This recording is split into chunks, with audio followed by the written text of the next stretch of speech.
Salam buat kita semuanya. Kasih karunia Tuhan senantiasa menyertai kita semuanya. Dan kita tetap bersyukur Tuhan masih memberikan kita kesehatan, nafas kehidupan.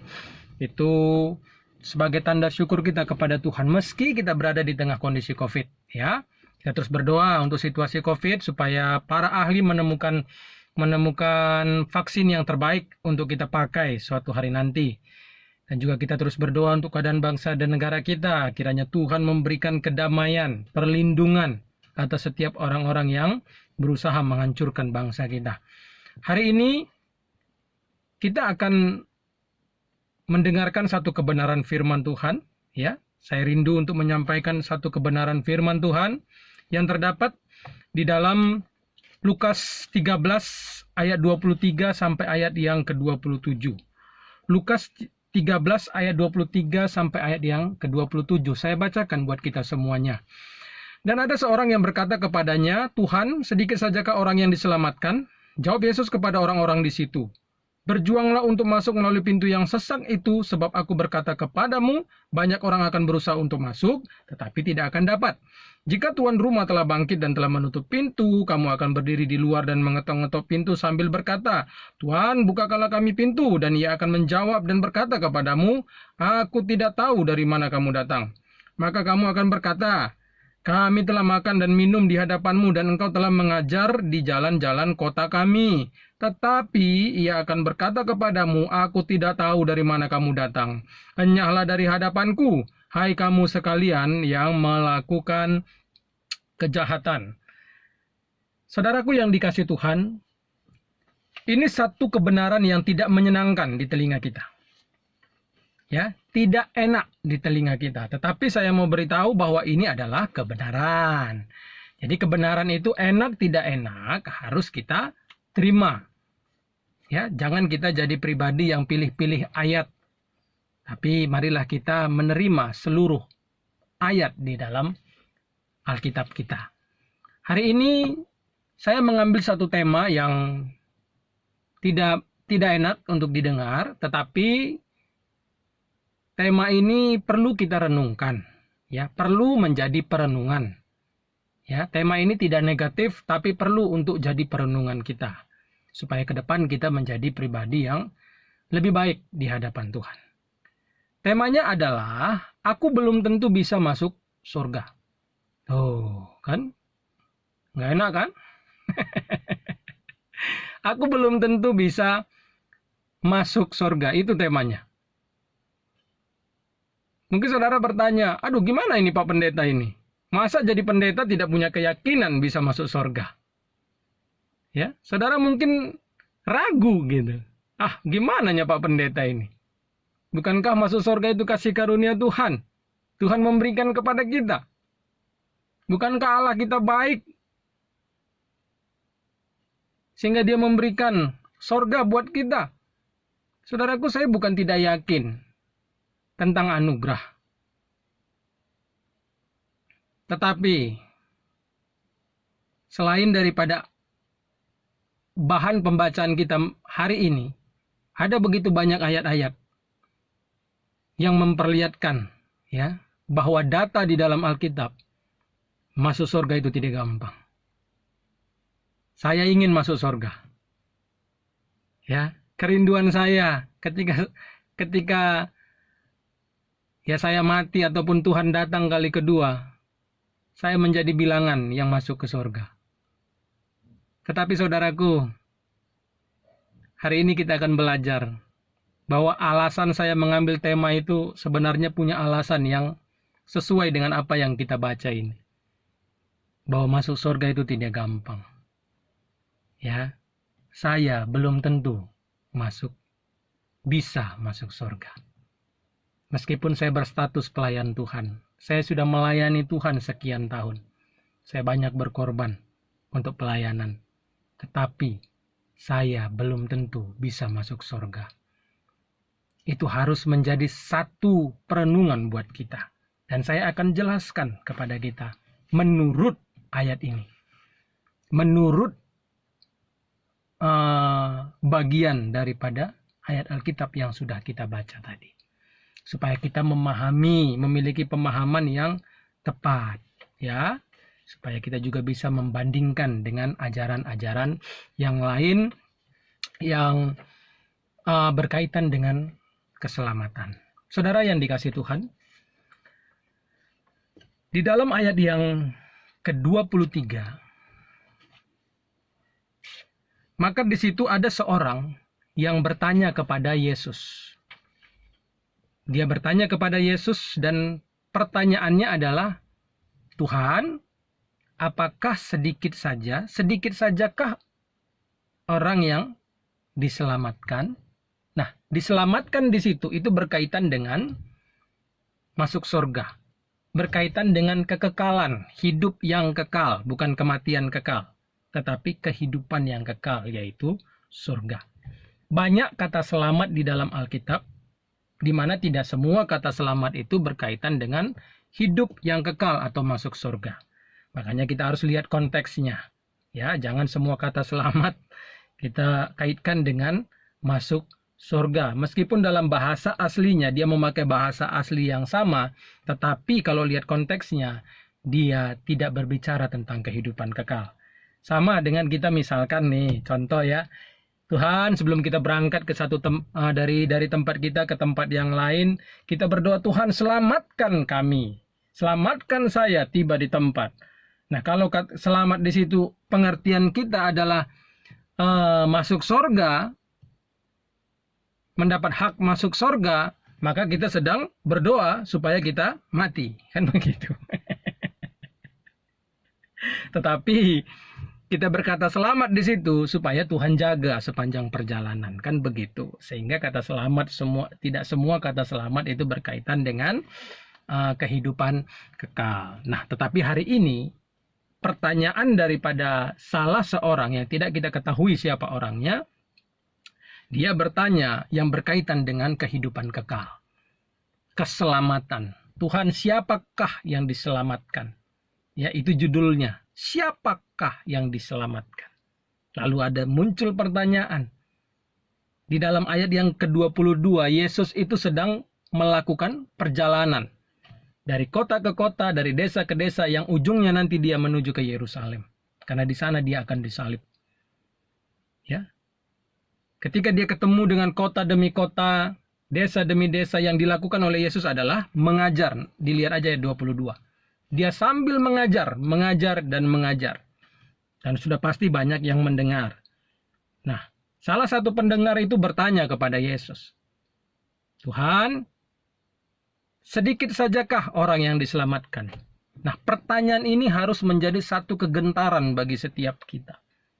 Harus menjadi satu perenungan juga buat setiap kita. Sebab jawaban Yesus pun itu nanti unik sekali. Dan saya lihat itu memang mengarah kepada pernyataan sedikit saja. Sedikit sajakah Tuhan yang diselamatkan? Atau kita buat di dalam bahasa yang lebih enaknya, sedikit sajakah Tuhan yang masuk surga? Nah, lihat jawaban Yesus di dalam ayat yang ke-24. Jawab Yesus kepada orang-orang di situ. Tadi seorang bertanya di antara kerumunan. Nah, Yesus menjawab bukan pribadi kepada yang bertanya, tetapi Yesus menjawab kepada semua orang yang mendengarkan. Sehingga apa yang dipaparkan Yesus ini menumbuhkan satu buah pemikiran yang benar di dalam benak mereka. Dan biarlah juga melalui apa yang Yesus paparkan di sini, itu menjadi satu buah pemikiran bagi setiap kita tentang masuk surga. Jawab Yesus kepada orang-orang di situ, ayat 24, berjuanglah untuk masuk melalui pintu yang sesat itu. Ya, berjuanglah untuk masuk melalui pintu yang sesat itu. Yesus jawab dulu. Tapi jawabannya bukan sedikit atau banyak, tidak. Tetapi jawaban ini memunculkan satu buah pemikiran. Berjuanglah. Nah, ini kata penting di sini. Berjuanglah. Nanti kita lihat bahasa aslinya. Ya, berjuanglah untuk masuk melalui pintu yang sesat itu. Kenapa Yesus berkata berjuanglah? Ada alasannya.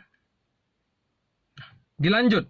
Inilah alasannya, sebab aku berkata kepadamu, banyak orang akan berusaha untuk masuk, tetapi tidak akan dapat. Banyak yang berusaha masuk, tetapi tidak akan dapat. Kalau saya melihat kata tidak akan dapat, besar kemungkinan tidak masuk kategori. Besar kemungkinannya bukan orang yang berhak. Meski dia dicatat berusaha. Banyak yang berusaha tetapi tidak dapat. Tidak akan dapat.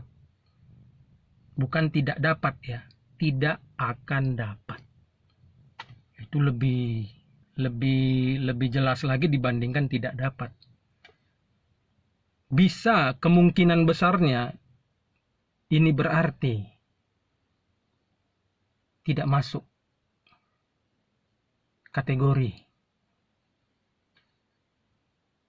tidak memiliki hak untuk selamat. Nah, selanjutnya kalau kita perhatikan di sini, di dalam ayat yang ke-25, 26, 27, Yesus membuat satu perumpamaan, satu gambaran. Di mana dari gambaran ini sebenarnya nyambung dengan pernyataan Yesus di dalam ayat 24.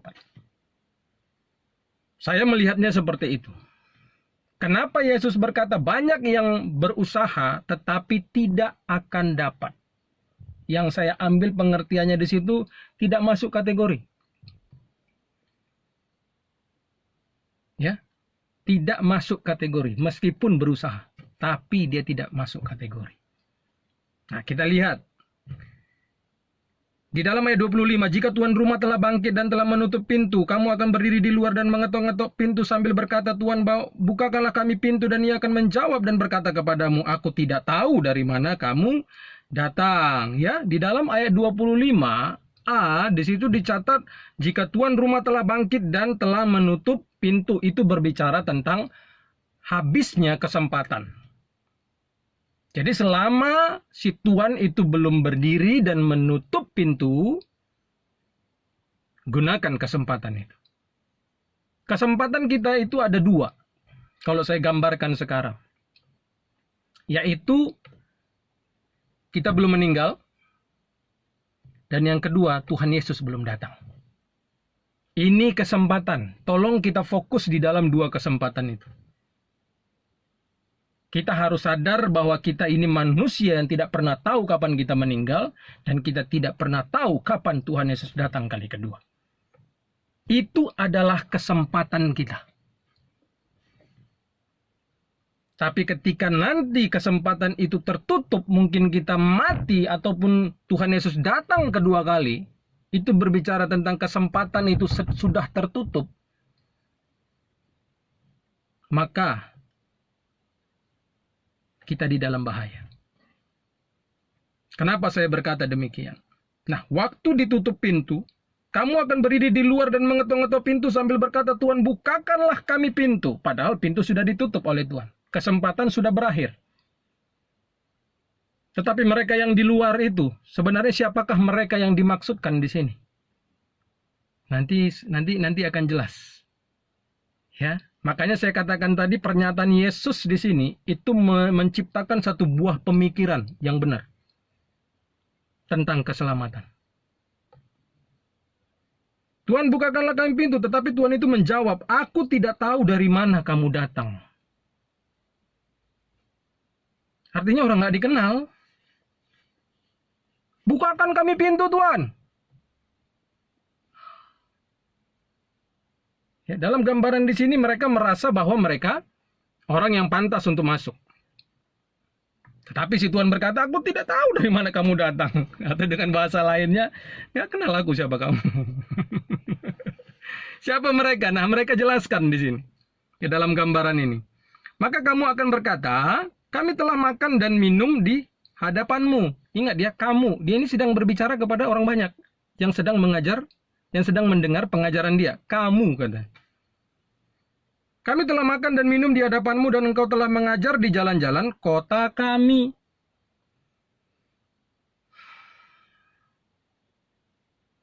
Ada dua kriteria. Ada dua status. Yang pertama, mereka berkata, kami ini makan dan minum di hadapanmu. Itu bicara apa? Hidup bersekutu dengan Tuhan. Intim dengan Tuhan. Ya. Lalu yang kedua, kamu mengajar dan engkau telah mengajar di jalan-jalan kota kami. Nah, kalau kita lihat ayat 22, Yesus sedang melakukan perjalanan dari kota ke kota, dari desa ke desa, sambil mengajar. Nyambung kan dengan ini? Berarti yang dimaksudkan Yesus di sini adalah para pendengar itu semuanya juga, dalam konteks itu. Kalau di dalam konteks kehidupan kita, ya kita orang Kristen. Karena apa? Karena hanya orang Kristen yang bersekutu dengan Yesus. Orang di agama lain nggak mungkin bersekutu dengan Yesus. Karena makan dan minum itu bicara tentang persekutuan. Lalu, dengar ajaran, dengar firman. Nah, kan kita kan semua kan mendengarkan Injil, dengar khotbah, baca Alkitab, dengar firman Tuhan. Ini loh yang berkata, Tuhan bukakan kami pintu. Ini loh yang Tuhan itu berkata, aku tidak tahu dari mana kamu datang. Nah, lebih mengejutkan lagi ayat 27. Setelah mereka memberikan jawaban itu, Tuannya berkata lagi, tetapi ia akan berkata kepadamu, aku tidak tahu dari mana kamu datang. Jawabannya tetap sama. Saya nggak kenal kamu. Siapa kamu? Saya nggak tahu dari mana kamu datang. Bahkan dikatakan, enyahlah dari hadapanku hai kamu sekalian yang melakukan kejahatan. Tanda seru di situ. Tuhan, kami sudah satu hidangan denganmu, makan dan minum di hadapanmu. Berarti makan bersama. Sekumpulan. Bersekutu dengan dia. Udah dengar firman, dapat pengajaran. Tapi Tuhan katakan, enyahlah kamu sekalian pembuat kejahatan. Ini yang menyedihkan, saudara. Poin pertama, jangan kita menganggap bahwa status kekristenan kita, ya, untuk konteks kita sekarang ya, untuk konteks mereka pada saat itu, mereka sadar akhirnya bahwa saat mereka dengar pun Injil, mereka dapatkan pengajaran dari Yesus, mereka bukan orang yang sudah pasti memiliki hak masuk surga. Bahkan di sini dicatat mereka adalah orang yang dipandang sebagai pembuat kejahatan. Pembuat kejahatan itu apa? Itulah buah hidup.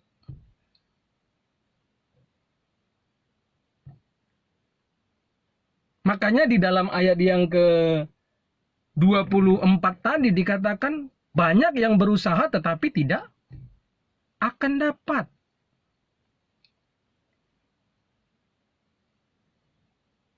Lalu dibuatnya satu gambaran. Jangan-jangan gambaran itulah yang dibanyak itu. Hanya sebagai status stok. Tetapi ternyata kehidupan mereka jahat di hadapan Tuhan. Ini jadi satu peringatan bagi mereka pada saat itu yang mendengarkan Injil dari Yesus. Dan ini menjadi satu perenungan, peringatan buat kita. Jangan kita pikir kalau kita sudah melakukan persekutuan dengan Tuhan, kalau kita sudah mendengarkan Injil, ya sudah pasti masuk surga. Ingat, ini yang bicara adalah pernyataan daripada Sang Juru Selamat yang mati di kayu salib buat dosa-dosa kita.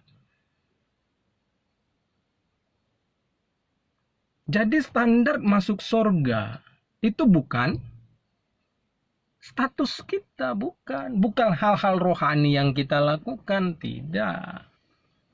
Hal-hal rohani itu bagus untuk dikerjakan. Kerjakan terus, beribadahlah, memuji, menyembah Tuhan. Lakukan persekutuan, keintiman dengan Tuhan. Dengar firman. Itu bagus. Tapi itu bukan jaminannya. Bahkan saya mau katakan, Yesus mati di kayu salib pun bukan jaminan kita masuk surga. Karena ini yang berbicara Sang Juru Selamat sendiri kok. Saya tidak nakut-nakutin saudara, lihat firman ini. Biar ini menjadi teguran buat setiap kita. Kita nyembah Tuhan, lakukan persekutuan dengan Tuhan, dengar firman, baca firman. Tetapi hidup kita tidak jauh beda dengan orang dunia yang nggak dengar firman. Kita tetap melakukan yang jahat di mata Tuhan. Lalu kita berkata, yakin masuk surga, yakin, amin. Saudara pikir baik.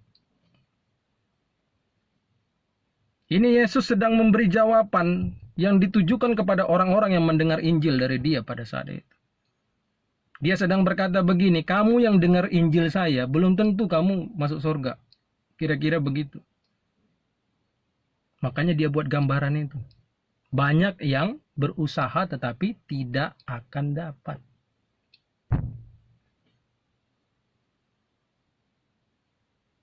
Perhatikan buah kehidupan kita. Itu poin kedua.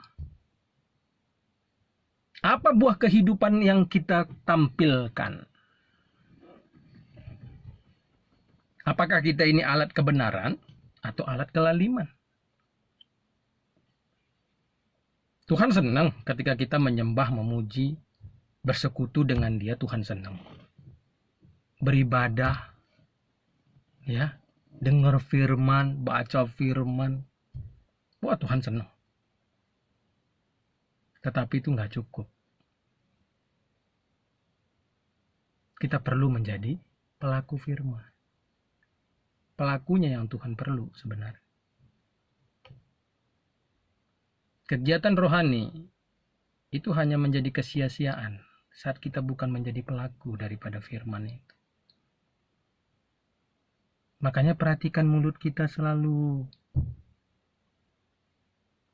Perhatikan perbuatan-perbuatan kita. Perhatikan pikiran, perhatikan hati kita. Perhatikan rancangan kita terhadap orang lain. Karena itu yang Tuhan lihat, makanya disebut pembuat kejahatan. Bukan soal statusnya. Tuhan tidak peduli dengan status itu. Yang Tuhan lihat buah kehidupan. Ketika mereka ditolak, enyahlah engkau pembuat kejahatan. Maka ayat 28 dicatat. Mereka masuk ke dalam tempat yang ada ratap dan kertak gigi. Itu neraka. Jadi jangan berpikir kalau Tuhan sudah masuk, udah Yesus sudah mati di kayu salib, wah udah beres semuanya. Ingat kita masih di bumi, saudara. Utang dosa Tuhan sudah bereskan. Makanya kita bisa datang kepada Dia. Kalau di zaman perjanjian lama, orang-orang Yahudi itu, ya mereka harus ambil korban untuk menebus dosa. Nah, kalau sekarang kita datang kepada Yesus, Tuhan ampuni kesalahanku. Nah, itulah sebagai korban penebus dosa.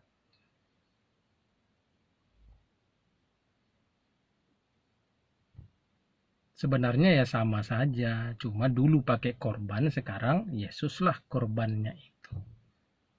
Sekali untuk seterusnya. Nggak perlu lagi ambil-ambil kambing tiap bikin dosa gitu, enggak. Sistemnya saja yang diubah. Makanya bagi saya ketika Yesus itu mati di kayu salib, itu pembuka jalan, keselamatan masuk surga. Tapi soal kita sudah pasti selamat, ya belum tentu, saudara. Pernyataan Sang Juru Selamat di sini sangat jelas.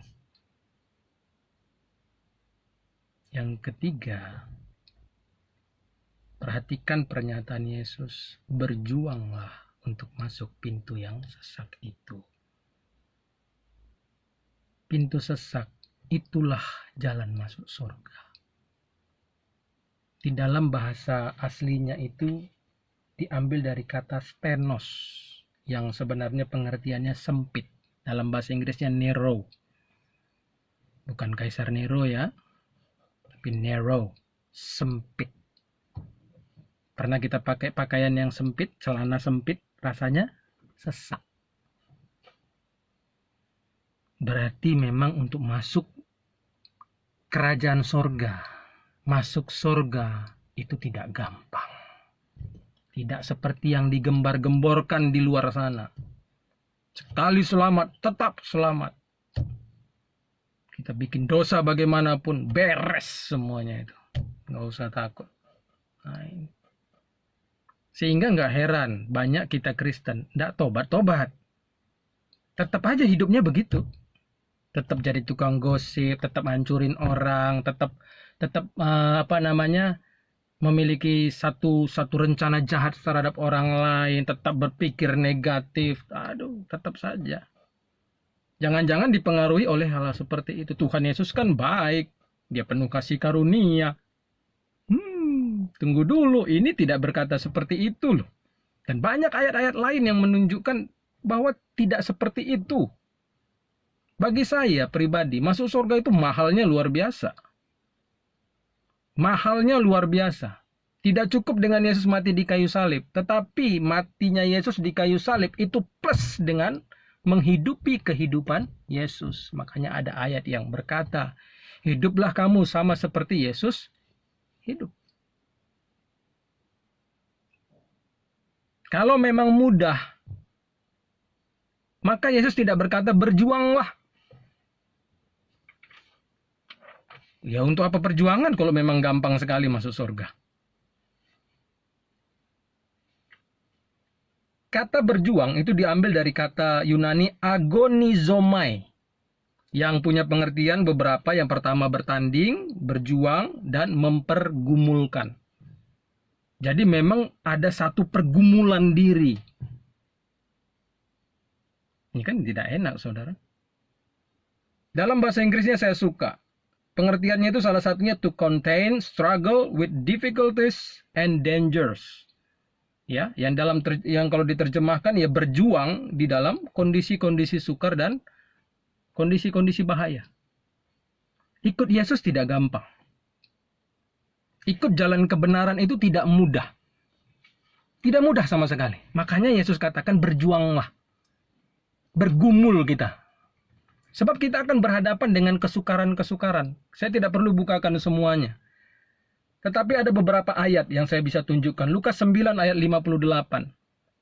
Yesus berkata ketika seseorang yang menawarkan dirinya menjadi muridnya. Yesus berkata begini. Serigala punya liang, burung punya sarang, tetapi anak manusia tidak memiliki tempat untuk meletakkan kepalanya. Nah, dari situ aja kita bisa sadar bahwa ikut Yesus, ikut jalan kebenaran itu tidak mudah. Memang perlu perjuangan keras. Kita akan berhadapan dengan begitu banyak kesukaran-kesukaran. Ya. Dalam Yohanes 12 ayat 42, di situ dicatat kamu akan dikucilkan. Bahkan orang akan membunuh kamu. Justru dia menganggap dia melakukan itu sebagai satu kegiatan untuk melakukan kehendak Allahnya. Di dalam ayat Yohanes 12 ayat 42, nanti saudara baca bahwa sebenarnya banyak yang sudah percaya kepada Yesus waktu Yesus ngajar. Tetapi mereka tidak mau ikut Yesus. Kenapa? Karena takut dikucilkan.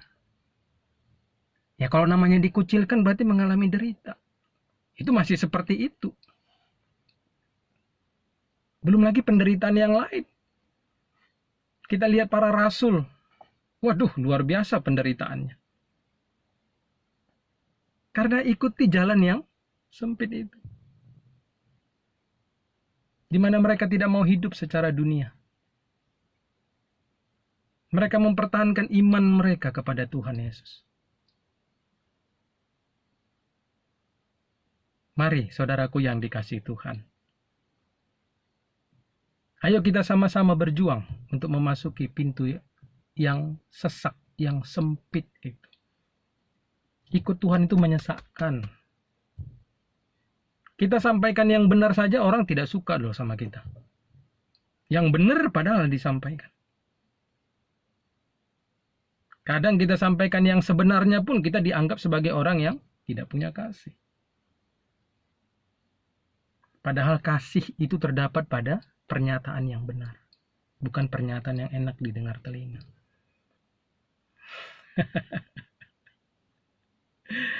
Ikut jalan kebenaran itu, aduh, susahnya luar biasa. Masuk surga itu susah, saudara. Susah sekali. Ini data. Ya, ini data Alkitab. Makanya saya tidak percaya dengan sekali selamat tetap selamat. Saya tidak percaya hanya mengandalkan Yesus mati di kayu salib. Saya tidak percaya itu. Karena kalau memang seperti itu, tidak mungkin dikatakan kerjakanlah keselamatanmu di dalam enak-enak saja kamu hidup. Kan tidak seperti itu. Tapi di dalam takut dan gentar. Ayo kita sama-sama berubah ya. Bukan karena status kita, bukan karena kerohanian yang kita lakukan. Tidak. Itu bukan jaminan. Semua itu kerjakanlah dengan sungguh. Tapi di sisi lain, ayo kita lakukan firman Tuhan. Jadilah pelaku-pelaku firman Tuhan.